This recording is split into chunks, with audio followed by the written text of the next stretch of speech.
Hey, Media People podcast listeners, if you enjoy the podcast, then you're going to love our newsletter, appropriately named the Media People Newsletter. Delivered right to your inbox, each edition is a mix of original and curated content designed to feed your curiosity while aiding in personal development. On top of more podcasts, we'll connect you with articles, interviews, and industry events.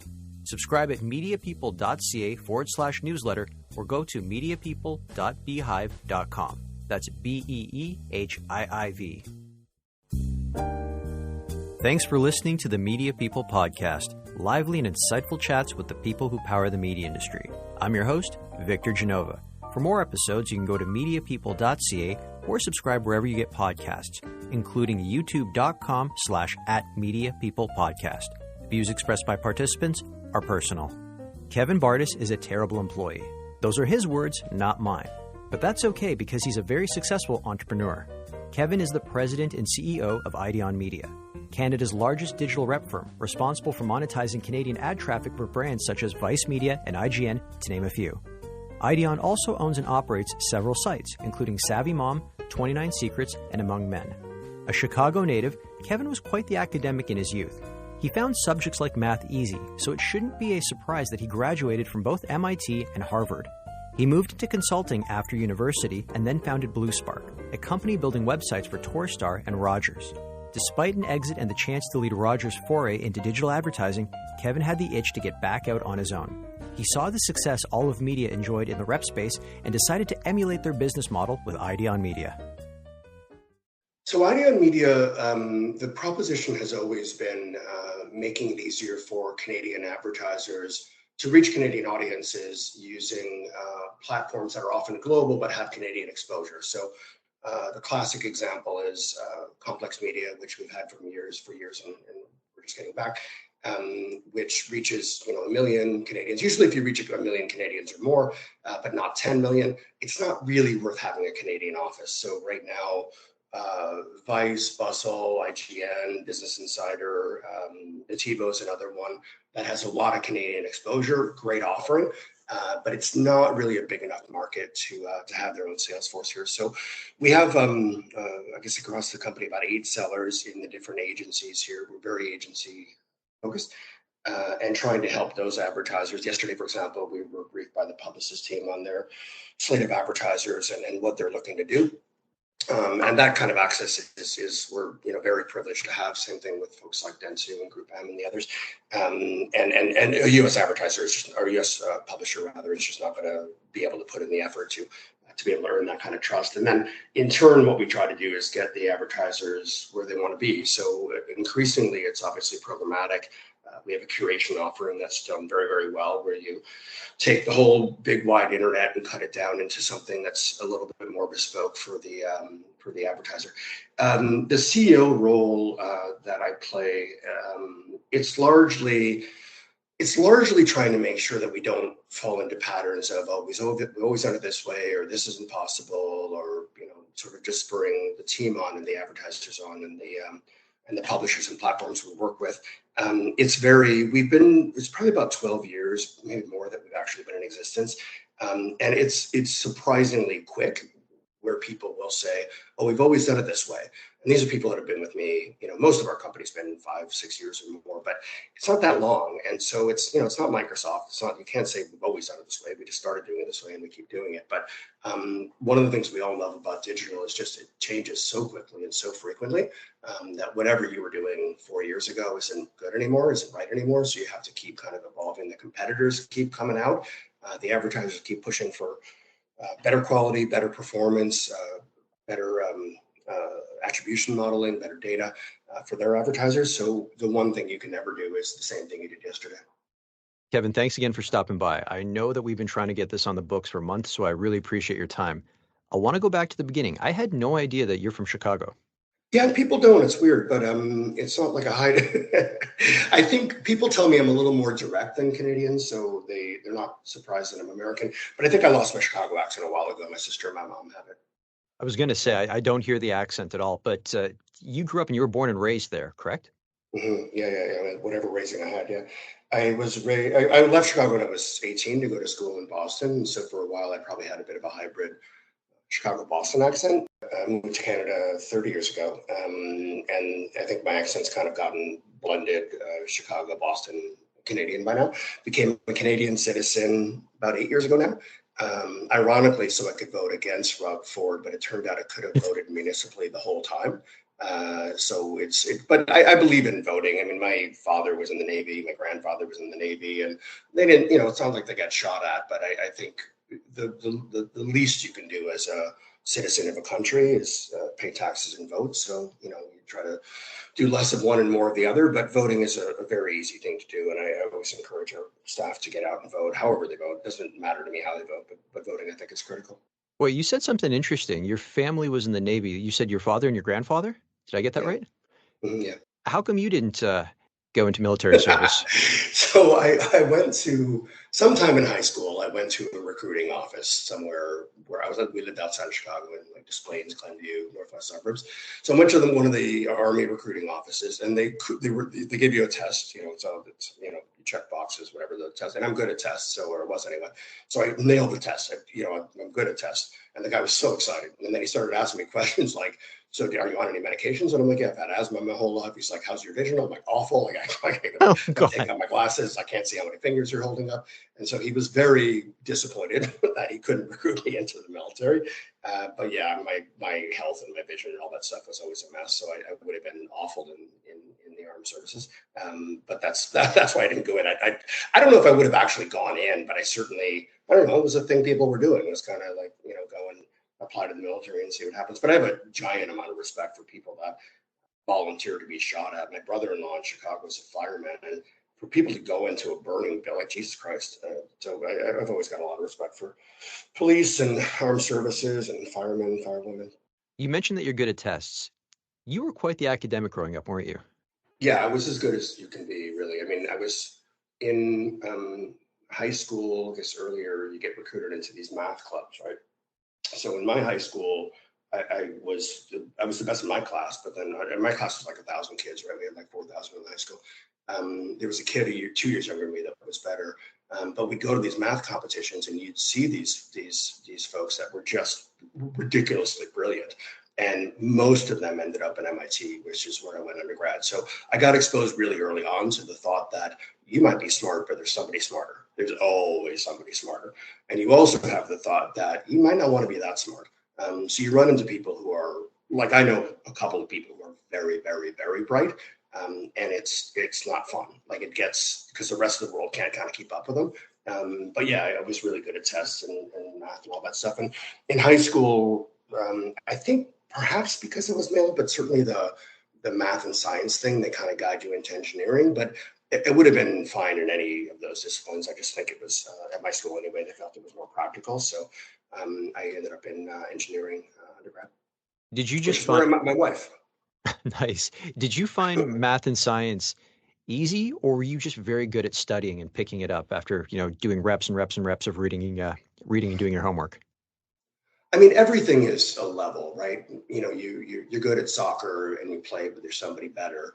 And nothing is easy if you don't work at it, right? So any of those things, it's not that I'm not brilliant enough that I look at, even now, when I've lost all that ability in math, but I would never look at something and just get it, other than like trick questions that they would do in math competitions. But it's all work. It's all work. It's all work. My wife is a leading scientist, and she's as good as you get in science, and it's all work. Like, you see it up close. It's all work. So it's just, if you find the work rewarding. If you're not good at something, you don't find the work rewarding, right? If you're not good at math and you work at it and it just never comes to you, you don't want to do it. It's not fun. It's not rewarding. But what's wonderful about math, even more so than science, is there's an answer. Like, imagine you have a problem and there's an answer. In business, there's no answer. You give it a shot, right? You try to get a little better at it. But in math, you can be marked correct. In math, you can be marked correct. You can do an exam and you were correct. You got 100 or you got 99 or whatever the number is, and you know why you missed the one. In most of life, you don't know. You get you don't get some business, right? You pitch on some business, you don't get it. You don't know, right? Maybe you get a little bit of feedback if you're lucky, but you don't. There's no clarity to where the gap was in most of our lives, in relationships and business and child rearing. You don't know. But in math, it's nice. There's a clear answer. And I never got to the stage of math that, I have friends that are real, like, math people. I never got to that stage. After it became irrational numbers and imaginary numbers, I sort of tapped out. But at least by the level of calculus and differential equations, there's an actual real answer, which is a wonderfully satisfying thing. I always ask my guests who their influences are, and almost always it's guaranteed that there's a family member in there. But that's not the case with you. These are musicians and these are comedians. So we've got Cheap Trick, we got Kiss. I mean, Saturday Night Live, I guess that means the entire cast for over a number of years. I don't know if there's a particular writer or actor that you want to single out. Monty Python, Steve Martin, which kudos for Steve Martin. Thank God that there's still a comedian out there along with Martin Short who doesn't have to be political to be funny. Look, I wouldn't downplay the family. My mom, I talk about this with my staff, like my mom would, she worked downtown Chicago and, they started at 8 or whatever, and they went till 5 or whatever the hours were. And if it were snowing, she would just get up earlier. She just leave at 6 instead of 7. So that sort of work ethic, I think, we try to drive into the kids. Unfortunately, it is probably missing today and probably will be forevermore. But that whole, the woman had 2-3 jobs in order to kind of cover whatever rent we were paying. So that definitely was an influence, my mom, on just work ethic and commitment to child rearing. But in terms of my own, kind of intellectual or professional development, it definitely wasn't anybody in my family. But musicians like Kiss, and we didn't even know how entrepreneurial Gene Simmons was. Right? Like you're just enjoying the music, it's great. But Gene Simmons and Paul Stanley, I think they just sold not just their catalog, but their images and likenesses for like 400 million, which is thought to be a relatively low number. But Gene Simmons is one of the foremost business people in music. But I think those guys were all influenced. Cheap Trick was a Chicago thing, right? It's kind of like Tragically Hip in Canada, where nobody knows about it outside of Canada. Cheap Trick outside of Chicago didn't do much. But they were big for us. And Robin Williams, just everything he did, whatever you look at stuff. We were looking at stuff for Passover last night that he was doing in Passover, and he just was such a ridiculously talented comic genius. SNL, it's Lorne Michaels. So the genius in SNL, obviously all geniuses, Chevy Chase and Bill Murray and right through to Eddie Murphy and some of the guys today. But it's the consistent factor is Lorne Michaels. Who you can look up his real last name, but he created this system, right?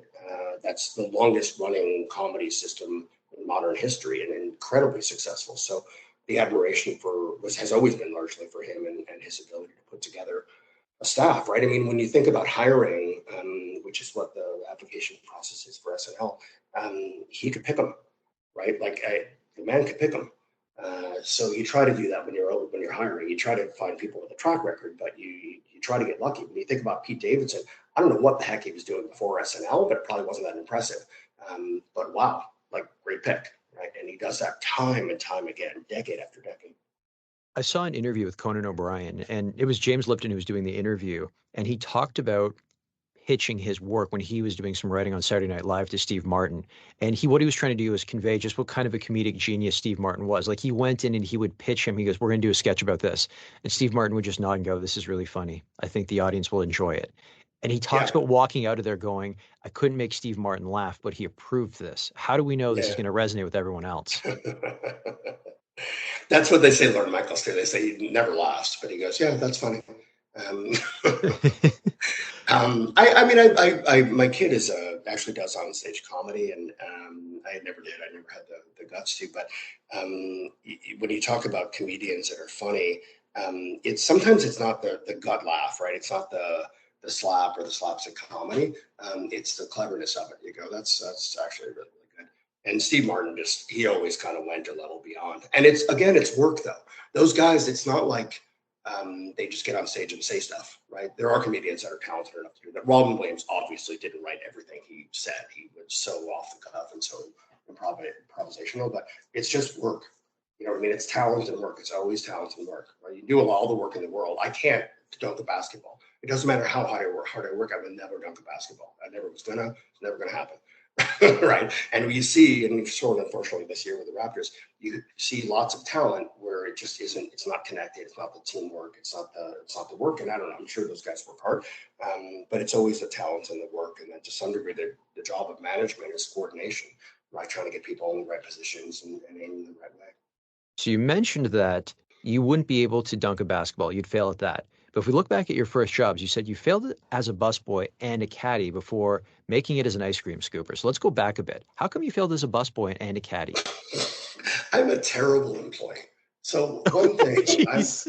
I'm just not a good employee. I'd like to be, I've tried to be, but I've never been a good employee. The busboy was simpler. So I was old. I think I was 14 when I was a busboy.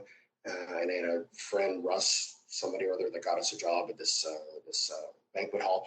I wasn't big, so I couldn't carry, I dropped these giant trays of filet mignons twice. I don't know why I wasn't fired after the first time, but after the second time, they were like, this is not the job for you. So I had to give up that $3 an hour job or whatever it was. I'm sure that I burned through, $500 worth of food, just dropping it when I was there.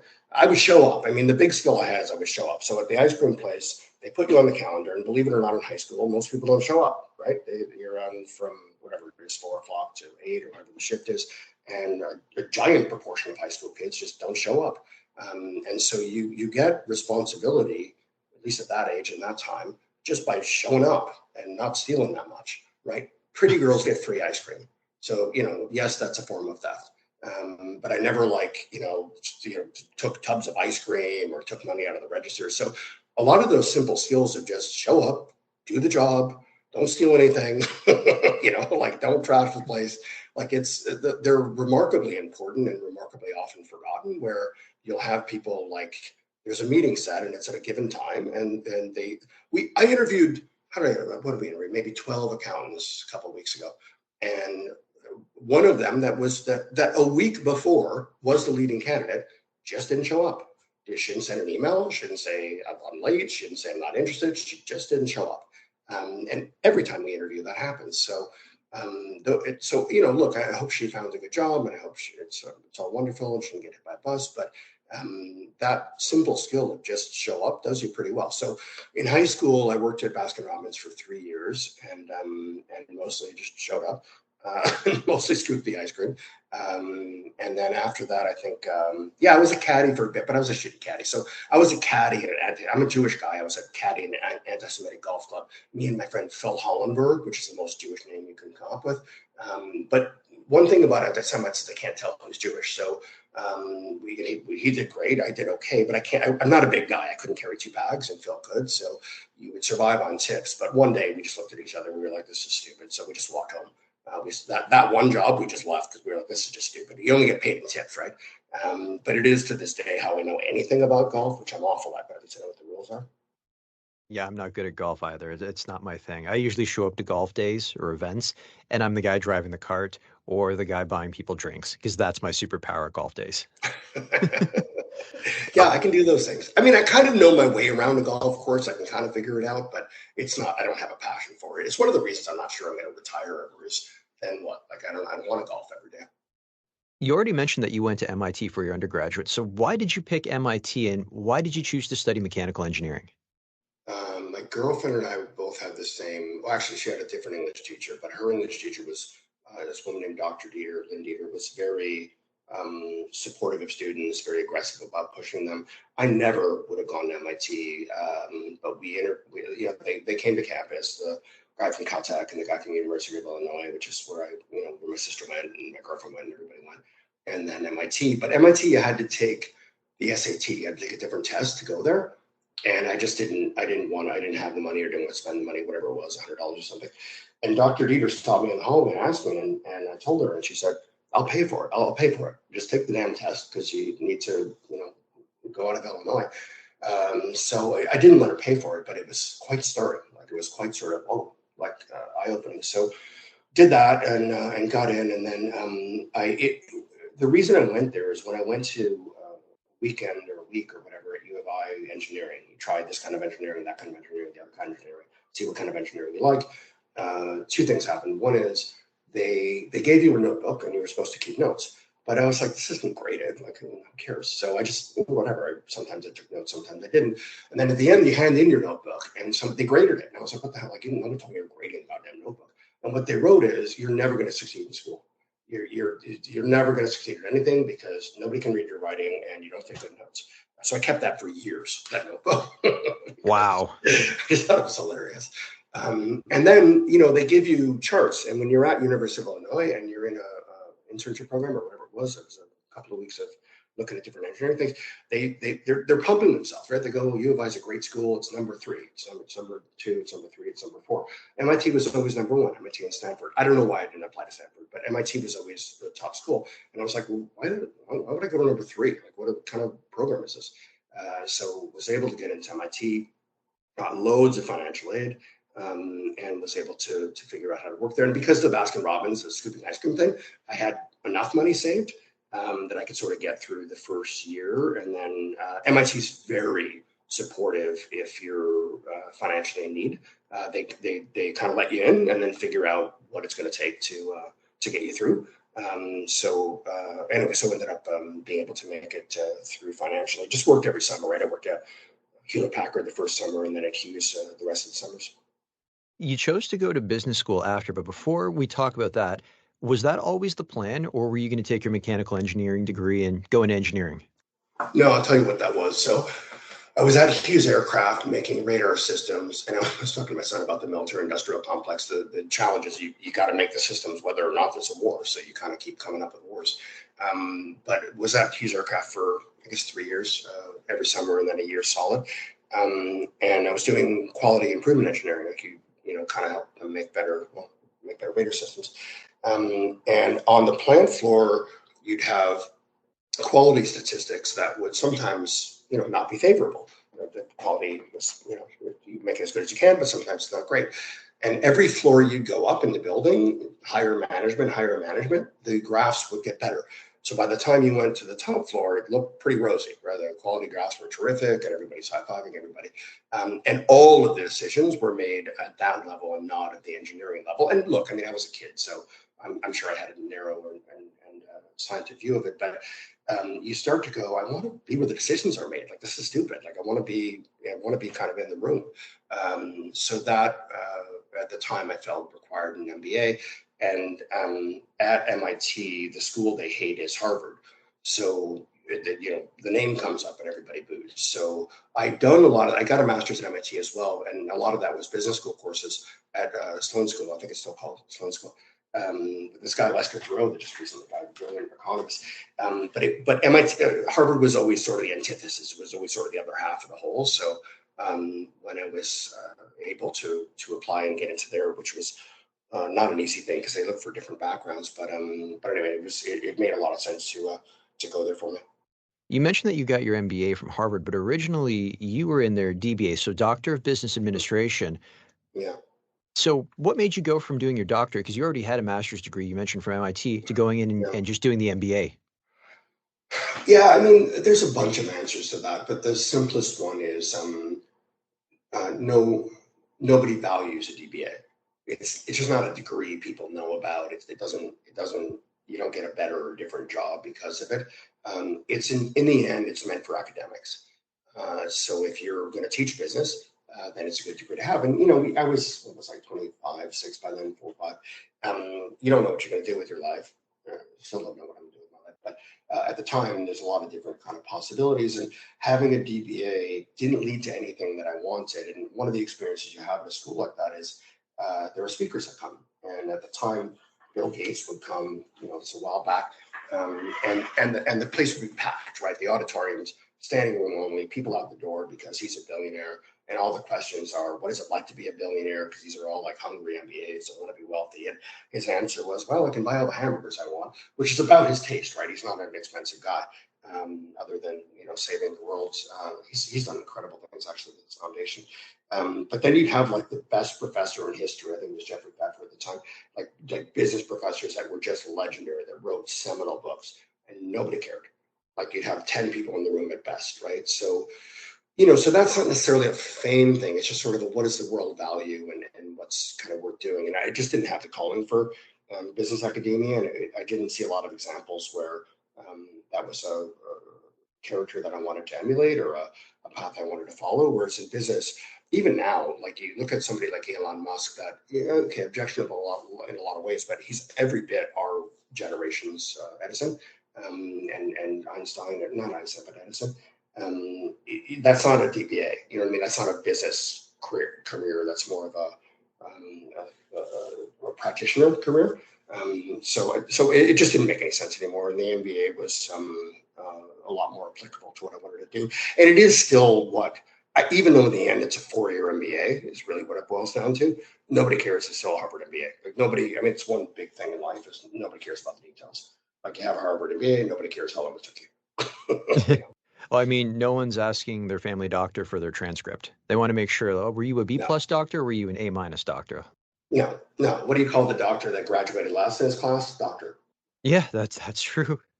I had a roommate in university, and his line was C's get degrees, even though that wasn't necessarily the case, but he loved to swear by that because it helped him get by. Okay, so after graduation, you did what a lot of students do after they finish their MBA, and you jumped into the consulting world, and you did stints with both the Boston Consulting Group and Accenture. So take us through what that was like, being put into these situations where you had to consult on businesses, even though you're still fresh out of school. Yeah, I mean, it remains an interesting kind of career, but also just an interesting phenomenon that they exist at all, right? I mean, you've probably seen some of the caricatures of McKinsey. Oh yeah, kind of floating around social media, and they're fun and they're funny, and it's a really good example where BCG is number 2, and so everybody knows McKinsey, and nobody knows number 3, 4. You know what I mean? You kind of just don't know that many consulting companies, but it's the world curves really hard toward the first one and a little bit toward the second, and that's about it in the world. So, okay, Accenture was before business school, right? Accenture was after MIT, and Accenture is, and I think was, and probably still is, very methodology focused. So they'll take somebody, and I'll speak more for them more toward then than now, but they'll take somebody that is just kind of raw material, and they'll give them a methodology. So the methodology is 50 steps, and here's how you follow it. And as long as you can walk and chew gum and you're reasonably bright, you can kind of go through the methodology. And that's a very scalable way to build a consulting business, right? You can get 10,000, 20,000, 100,000 people in your company because you can all follow all of the steps. Which isn't to say many of those people aren't brilliant and can't be innovative, but that's how they've chosen to scale their business, or at least how they did at that time. BCG was a lot more innovative, entrepreneurial, and I have friends at Accenture, so I don't want to say it that harshly or differently, but it's a little bit more, this is a unique problem, let's figure it out uniquely. And there are some brilliant people. When I moved up to Canada, the people running the office were this guy, David Pico, who was one of the most brilliant people that I've ever worked with, and George Stock, who's probably another one of the most brilliant people I worked with, and they were kind of Lennon McCartney in consulting, right? David was very kind of classic and original. George was a little bit more formal, and they both worked themselves into significant illnesses, which was another lesson of just kind of you can't just fly and never sleep and never eat and just keep working. But incredible geniuses, but. What I liked about BCG, what I was attracted to it then, and the reason I like it still now, I have a number of friends that are still partners here. It's every problem is unique, right? Every problem is original, and you draw on your experience, but you look at it afresh. So it wasn't, in the end, consulting wasn't a great fit for me because I was much more of a doer. You're kind of looking through a glass, through a window or something when you're consulting, right? You're never really going to actually do what you're just telling them what to do. But the discipline of and my son's doing M&A stuff now at BMO, and some of this is kind of similar, where the discipline of processing the data and presenting the central characters with your analysis is still a real valuable thing. So it isn't that, and I'll speak more to then than now, and I was a junior person, not a partner, but as a junior person, you're not telling Heather Reisman how to sell books or how to innovate a company, which was at the time, I think, one of our clients. But you can say, look, we've looked at all the data, and that case, I wasn't on for very long, so I'll speak out of turn, and this is probably wrong, but you can say, listen, you're thinking of opening in, I don't know, whatever, Texas. Here's the market in Texas. Here's the pricing. Here's what the consumers say. We did a bit of a poll. Here's some feedback. It's a dumb idea. You should open in, Massachusetts or whatever the analysis is. But it isn't that you know more about their business. You never do. But you have these really bright young people who will spend and literally, I'm not kidding, 18 hours a day, like just grinding through data, doing analysis and doing recursion and doing research on it. And that's really valuable for an executive right now in my company. If I had somebody external like that could grind through data on, here's a live thing, right? We do a lot of programmatic. We also do branded content. You could make an argument to lean into either one of them. I would love to have an external analyst, anything like what we had back then. We wouldn't be able to afford it, right? These companies are $1 million a month or more. But if that were available, it's not that they would tell me what to do in digital media, but having an external analysis is incredibly valuable. The senior partners tend to make judgment calls. So the joke you'd always say is, how many lines, how many dots does it take for a junior person to draw a line? And the answer is kind of 3, mid-level is kind of 2, and senior is 1.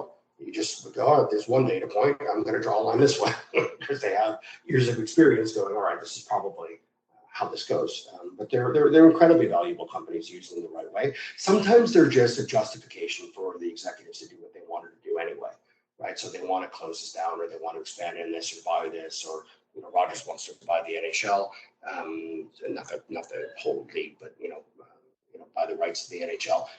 And that was an analysis that at that time BCG did of how much would you pay and would that be worthwhile. I wasn't at the company back then. It was an obvious thing from the outside to figure out what's going on. But that kind of gutsy, ballsy move that a company will make, it's really helpful to have some external analysis, both to help me make the decision and candidly to help me blame someone if it doesn't work, right? Well, it's not like I did it blindly. I did it with this analysis. We're going to take a quick break. Enjoying this episode? Of course you are, or you wouldn't have made it this far. Complement your listening experience by subscribing to the Media People newsletter at mediapeople.ca/newsletter or at mediapeople.beehive.com. It's a mix of original and curated content designed to feed your curiosity while aiding in personal development. On top of more podcasts, we'll connect you with articles, interviews, and industry events. Subscribe at mediapeople.ca/newsletter or mediapeople.beehive.com. Okay, so Kevin, you brought up moving to Toronto. Was there a bit of culture shock when you landed here? Yeah, you know what you got to get used to? The TTC not working? Well, actually, it was on the TTC. So one of the early times when I rode the TTC down, there was a newspaper, which is how long ago it was, with a guy named, I think Al Flood was his name. He was the CEO of CIBC. And there was outrage that he was making $1 million a year. And I remember thinking, God, that really is low. That's a good point. And it obviously, the story was the other way around, where people were outraged he wasn't making that much. So I think getting used to, look, the U.S. is more socialist than they admit. Canada's less socialist than Americans think it is. Certainly less of a dictatorship than Americans think it is. But the socialism cuts both ways, right? I mean, higher taxes and a little, I think, undue outrage at income. When people make a lot of money, I think people here are more embarrassed about it, more genteel about it, don't talk about it as much. But the healthcare thing is a great example where Americans, my family in the US, they really do worry about healthcare, what's covered, what's insured, what isn't insured.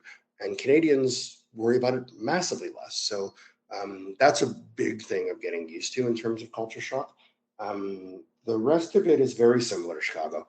By a lake, it's flat, people are relatively nice. Like the culture part of it's good. Like Toronto's a good place to have, to go to restaurants, we have a good show scene. It's not New York, but it's darn close. So the rest of it's all pretty easy to get used to. Now, if I had moved to, I don't know, Saskatchewan, which I'm sure is a lovely place, and we probably do some business there, and I never say anything bad about it, but that would have been a culture shock. Like, I don't know if it would have lasted if my wife were like, hey, I love you, and let's both move to Saskatoon. I'm not sure how long that would have lasted. But as it happened, she grew up in Toronto, and her family is here, and it's been a very easy place to transition to. What was Blue Spark Media? Because this sounds like it was your first role in media and marketing. And was this your first job outside of consulting? No, it was my first startup. This was a startup. This is okay. Yeah, so entrepreneurial venture. So tell us about it. Yeah, no, this is me realizing that I'm a terrible employee, and the internet happened, right? The internet what are we in now? 96, 7. So I saw my first web page, probably in 93 at school at Harvard in some professor's office. And by the time I was at BCG, it was clearly going to be a thing. So at that time, people needed websites built. So you would hire, I used to say you'd hire anybody who could spell HTML, like anybody who knew anything about the internet. You'd be like, great, you're hired. And you'd have these companies that would just, blow up overnight and then blow away. But Science and Viant and then at the time Razorfish, which is still, doing fine, Sapient. And so we would build websites for different companies, but in the end, our niche became media.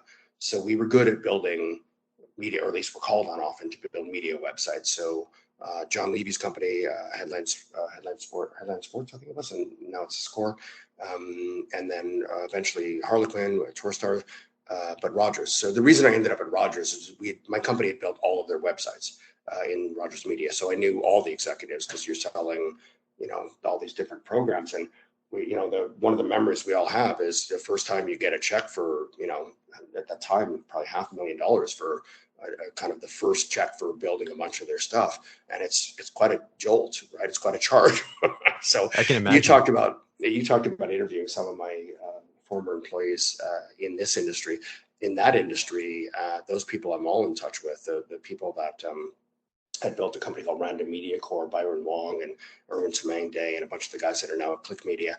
And that was a very heady time, right? You're young and everybody's being overpaid because everybody's in a rush to build their websites, right? You got to build a website right away, and it has to now include Flash, or it has to now include whatever the latest thing is. But Blue Spark was a media focused web development company. And we did very, very well. And then we sold it to a company called Onyx, Sheldon Pollock and Phil DeLeon. And that was my first, I guess, significant exit with the company, and stayed there for a few years. But then in the end, the folks at Rogers wanted somebody to wanted their first kind of digital VP. And they all knew me, right? I'd been selling into them for years. So when they thought of web stuff, they thought, oh, Kevin probably knows that. And so was brought in there. But those early jobs were rough because you were supposed to save everybody. So you'd have all the traditional media folks hoping that you would figure out how to save them. And that's probably not an understatement. And the answer sometimes is it's not savable, right? Some of the traditional media companies, most of the traditional media companies did not jump the transition, right? Just did not transition to digital. You look in our industry at companies, and the Globe and Mail stands out as an example of a company that did, right? Globe and Mail, New York Times, Wall Street Journal managed to get subscription revenue and survive that transition. You're seeing it now with broadcasters and connected television, right? And so companies, it's unkind to name them, but there are some lower tier broadcasters that are not going to survive this because people used to need them to get on television, and they just don't now with connected TV. So you see the same sort of hurdle of transition to the next generation facing people. But anyway, that was what Blue Spark was, and what we built. It was fun as heck, right? It was a lot of young people that were a blend of creative and strategy and technology, and there were so many people that we hired that we probably never needed to, and so many others that did well after that, and so many client interactions that were wonderful, and so many that were insane. But that was a really, really fun time. That probably ran 7-8 years before we sold it. Okay, so let's talk about the sale of that for a second, because you've mentioned it more than once in this episode that you're a terrible employee, and this is your first startup. It gets acquired, but it gets acquired, which is, I mean, I had David Cairns on the podcast a couple of episodes back, and one piece of advice he said was, if you're a founder, you've got to plan for an exit. So you exit, that's wonderful, but you stick around, and now you're an employee at a company you created. Was that difficult for you? I admire success. I, like relationships. We all reward loyalty. The folks that bought the company, in this case, Sheldon Pollock is probably the more dominant figure, and he's been quite vocal recently during the issues going on in Israel. But a guy like him ponies up and negotiates and figures out a fair way to buy the company. You want to do well by it, right? You want to deliver value. So I immediately hired a couple of folks to run the company. Tara O'Doherty, who's still very strong in the industry, and then Robert, and I'm afraid I've forgotten Robert's last name, but he ran that company for probably 5-6 years after I left. So you try to leave it in good hands, make sure it's off and away well. But the role for you becomes challenging. And at that time, when is this, 2006 or so? So things had kind of collapsed a bit in the dot-com boom. And they really didn't have an appetite for doing new things. So at that time, I think I wanted to build a SharePoint business for them, which was a Microsoft intranet thing, and they just didn't have the appetite for it. So you're kind of reduced to it's all kind of what the acquirer does with you, right? And can they create something interesting enough, and can you do something together? But I like those guys still. I would happily have worked with them. They just didn't really have the appetite to build a new thing at that time. So, you figure out a severance package, an exit that makes some sense. And then at that time, Rogers was recruiting for that VP digital role. But you want, I'm very client service oriented, Victor. So if the clients, in this case, the acquirer is cutting real checks, you want them to be happy about it, right? To go, oh, that was good. That was a good deal. You don't want, it's not good for anybody if they cut the check and then like, what the hell did we do? There's always an earn-out, right? In very few cases, and some that I know, but very few, the acquirer cuts a check and then, gives you a kiss on the cheek and you leave. Usually there's some earn-out. And so you want people to be happy and successful, and you want it to grow beyond what it was. I mean, when we bought SavvyMom, from the original founders, they wanted it to succeed beyond what it had been with them, right? Because you want your baby to grow and live and survive and become something beyond what you'd envisioned. Okay, so you're working at Rogers now. At what point do you get the idea for Ideon Media? Olive Media. So there's, you're you're running these websites and you're trying to grow revenues, and hired this guy, Chris Law, who was fantastic at building a sales force and growing revenues.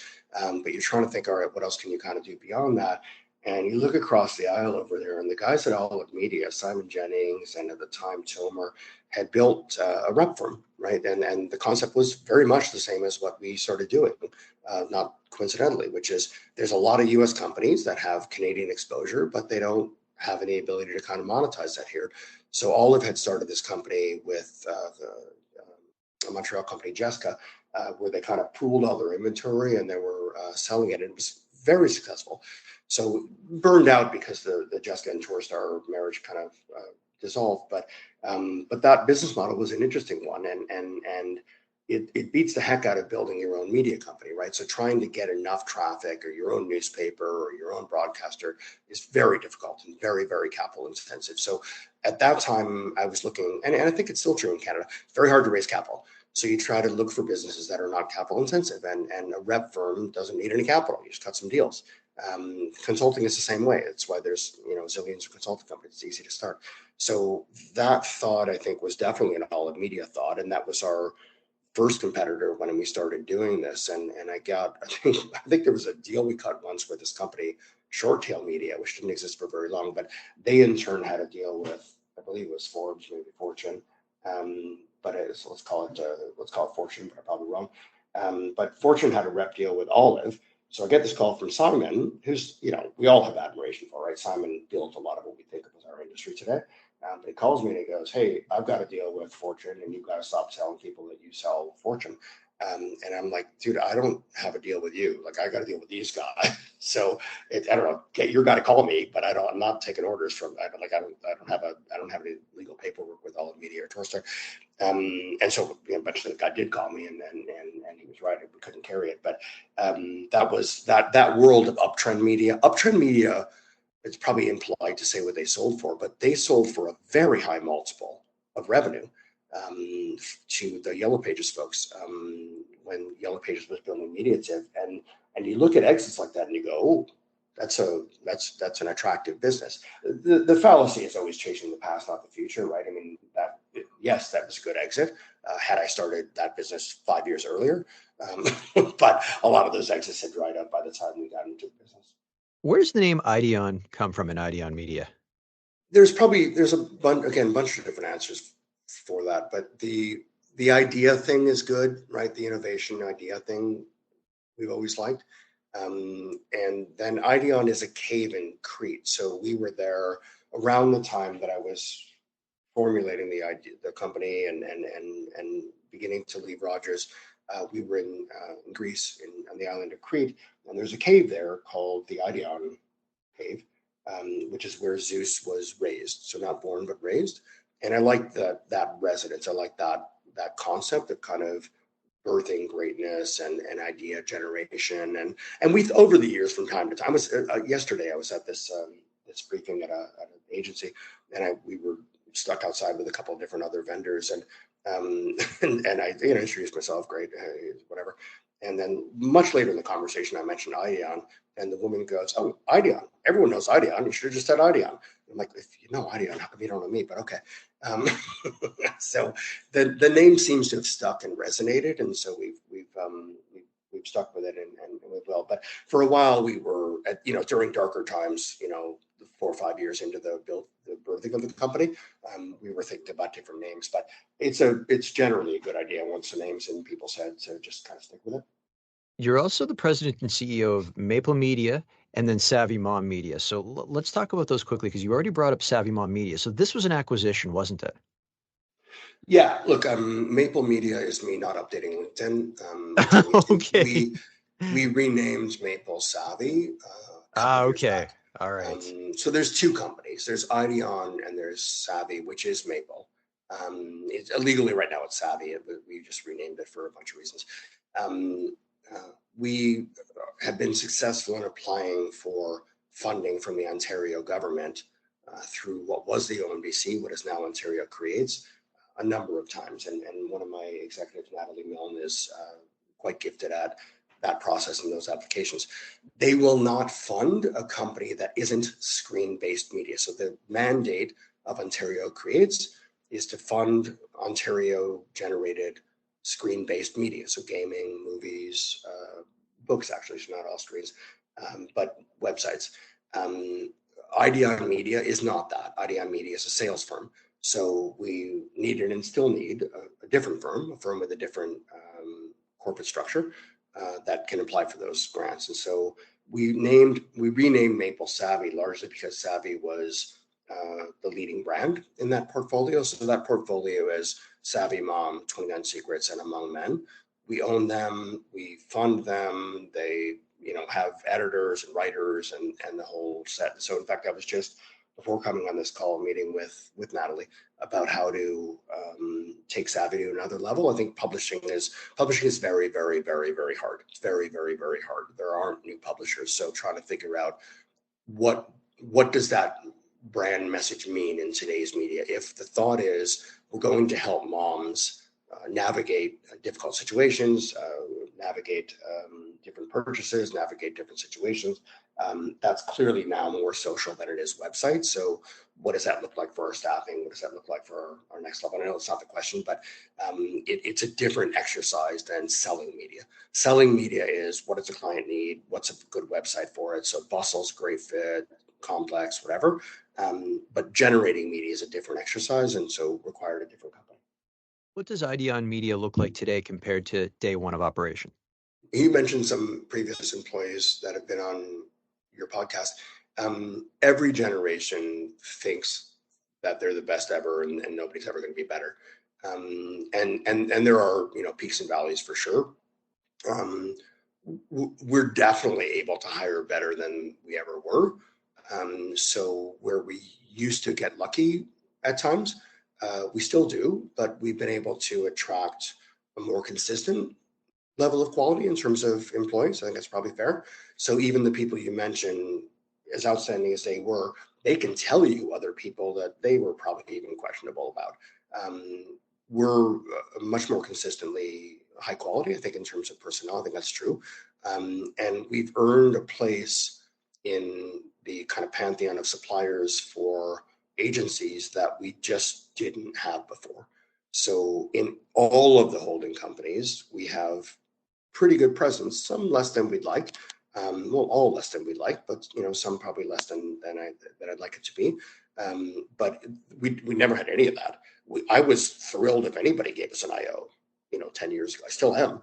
But I think we've earned, we go into these briefing sessions or some of these deal structures with these holding companies, and you look around the room, Victor, and it's us and TikTok, Snap, big broadcasters, Rogers, Bell, and you wonder how you earned a place in this room, right? You feel like a kid that got promoted to the adult table. So that's a very recent thing. That's like a year or so old. So very privileged to be there, very eager to provide whatever value you can, very eager to continue to earn that respect and that place at the table. But that's the big difference is when you have some of the folks you mentioned, when they would start to do significant business with that agency, it was a bit of a one-off. It was a bit of a lucky thing, a bit of a shooting star, or a bit of a one relationship or one thing happened to work out. But it's very hard to build a business that way. So we've done a lot better in earning that consistency of place. And similarly with deals. So when we would get a rep deal 10 years ago, I'd go to New York a couple times a month. You'd meet whatever CROs you could. But, not to overuse the example, but when you talk about complex media, that was, meeting Moksha and Rich, in New York 10 years ago when they were both insane cowboys, and they'd probably welcome that description. And we were right there with them, right? They were building a business and we were building a business here, and none of it needed to work, but it did. Now, when we, earn the right to sell them again, it's a little more predictable. So we're able to get rep deals that are higher, that are more marquee, that are more consistent. And we don't have as many competitors. We bought Q Digital Media a couple of years ago, largely so that we didn't have to compete for rep deals as aggressively. For all the reasons you think. I mean, the economics are just a lot better if you're, the main one in the room. So look, there are other companies that do ad representation, but I think it's reasonable to say we're the dominant player, and that comes with a number of rewards. So we're just trying to figure out how do you build beyond that, right? Because publishing is just so hurting that you need to do more than just that in order to scale a business beyond a small shop. Kevin, this has been a fantastic chat. Are you ready for rapid fire questions? Yeah, let's go. The campaign you are most proud of? You know what? We're doing this campaign now with Group M, which is around Indigenous motherhood, and it hasn't launched. We haven't even shot it yet, but I'm proud of it because it's a cornerstone of our relationship with them, and that's meaningful to me. We do have an Indigenous woman on staff. She isn't yet a mother, but the motherhood thing also plays into SavvyMom. So it plays into a lot of our basic kind of strengths and ethos. So, and I think it's going to be a really exciting campaign. We're very, very, very good at branded content. There are not enough advertisers that have the patience to buy it. It takes some doing, right? I mean, it was the first thing that died during the pandemic, right? Is nobody knew what message to send or what content to make. But we find in that category, when a client needs it, we're really good at it. So I think that's going to be a really interesting series to watch. Your favorite movie? We talked about this. So one of my security questions and banking sites and stuff is my favorite movie. So so without naming that one, which I love, I like horror movies, and I particularly like the Halloween movies with Michael Myers, the newer ones with that Rob Zombie did, but the older ones with that guy that died in that tragic accident. I forget his name, but the original producer of them. They're so methodical and slow. Michael Myers never runs, right? Never jumps. Yes, that's true. He doesn't have superhuman, other than he's alive in every movie as superhuman, but he's very he paces it. He just walks slowly and he's just kind of in the right place at the right time. So I like the predictableness of it, just the easy screams of it. I love that stuff. But I like horror movies quite a bit. If Hollywood were to make a movie based on your life story, who would you want to play you? People used to say I looked like Chevy Chase, and maybe we do now. And he's, we both aged, but probably him or Bill Murray even now. Like I don't even know a younger version, but Bill Murray is just such an incredible comedic actor with every glance, with every look. That would be extraordinary. Younger actors, I couldn't name the right one. They all look similar, but those two guys I think are amazing. My follow-up to that, if Hollywood were to make this movie based on your life story, what would you call it? It is that Lost in Translation movie, that Bill Murray movie, where everything is just kind of confusing. I think he's in Japan or something, but I think most of my life, things that I say are either misinterpreted or misunderstood or just not heard or not. Like this was my entire experience in business school is you'd raise your hand, you'd say something, no effect. 2 minutes later, somebody else would say it with a British accent, and everybody would be like, "Oh, that's amazing." And you're like, "I swear to God, I said the same thing," but I'm not a good communicator. Your favorite book? You'd probably go to the Self-Reliance essay by Ralph Waldo Emerson, which is just extraordinary. I named my child Emerson. I just think he was an extraordinary writer. Right now, I'm working through. There's a lot of books, but the Tolstoy book Anna Karenina. But I haven't read more of him. But it's just it's so rich and interesting how in the 1800s, 1870, I think that book is written, something like that. The human observations are so similar. Like it's not that different, right? We all like to think we live in a different time, a special time. It's never been like this, but it's always been like this. When you read older literature, it reminds you just how similar the human situation is. Obviously, lots and lots of evolutions and differences, but the human experience is very similar to how it was a couple hundred years ago.